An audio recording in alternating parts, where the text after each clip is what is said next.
Première épître de Jean, chapitre 5. Quiconque croit que Jésus est le Christ est né de Dieu. Et quiconque aime celui qui l'a engendré, aime aussi celui qui est né de lui. Nous connaissons que nous aimons les enfants de Dieu lorsque nous aimons Dieu et que nous pratiquons ses commandements. Car l'amour de Dieu consiste à garder ses commandements. Et ses commandements ne sont pas pénibles, parce que tout ce qui est né de Dieu triomphe du monde. Et la victoire qui triomphe du monde, c'est notre foi.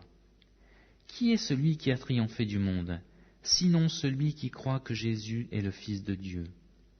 C'est lui, Jésus-Christ, qui est venu avec de l'eau et du sang, non avec l'eau seulement, mais avec l'eau et avec le sang. Et c'est l'Esprit qui rend témoignage, parce que l'Esprit est la vérité. Car il y en a 3 qui rendent témoignage dans le ciel, le Père, la Parole et le Saint-Esprit, et ces 3-là sont un. Et il y en a aussi 3 qui rendent témoignage sur la terre, l'Esprit, l'eau et le sang, et les 3 sont d'accord. Si nous recevons le témoignage des hommes, le témoignage de Dieu est plus grand. Car le témoignage de Dieu consiste en ce qu'il a rendu témoignage à son Fils. Celui qui croit au Fils de Dieu a ce témoignage en lui-même. Celui qui ne croit pas Dieu le fait menteur, puisqu'il ne croit pas au témoignage que Dieu a rendu à son Fils. Et voici ce témoignage, c'est que Dieu nous a donné la vie éternelle, et que cette vie est dans son Fils. Celui qui a le Fils a la vie. Celui qui n'a pas le Fils de Dieu n'a pas la vie.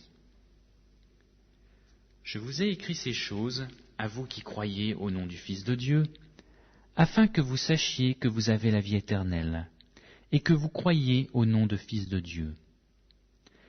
Nous avons auprès de lui cette assurance que si nous demandons quelque chose selon sa volonté, il nous écoute.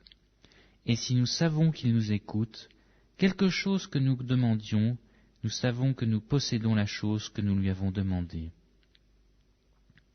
Si quelqu'un voit son frère commettre un péché qui ne mène point à la mort, qu'il prie, et Dieu donnera la vie à ce frère, et il la donnera à ceux qui commettent un péché qui ne mène point à la mort. Il y a un péché qui mène à la mort.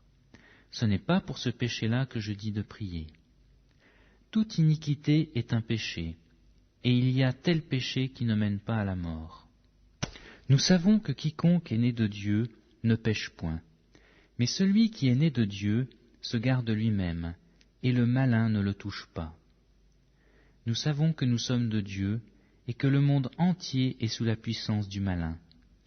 Nous savons aussi que le Fils de Dieu est venu, et qu'il nous a donné l'intelligence pour connaître le véritable. Et nous sommes dans le véritable, en son Fils Jésus-Christ. C'est lui qui est le Dieu véritable et la vie éternelle. Petits enfants, gardez-vous des idoles. Amen.